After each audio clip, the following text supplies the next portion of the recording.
तो गाइस मैं आई थी मॉर्निंग वॉक करने के लिए 5 बजे। तो मुझे दिखा एक हाथी ने तोड़ा हुआ दुकान, जो कि मेरे घर से बिल्कुल सामने है। लेकिन हाथी ने जब तोड़ा हमको किसी को भी पता नहीं चला।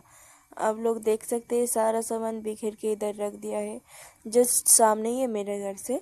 और आगे भी एक दुकान था तो मैं उसको भी देखने के लिए चली गई। तो यहाँ पे आके देखा तो सारा सामान बिखरा हुआ था, इधर भी हाथी ने अटैक कर दिया था।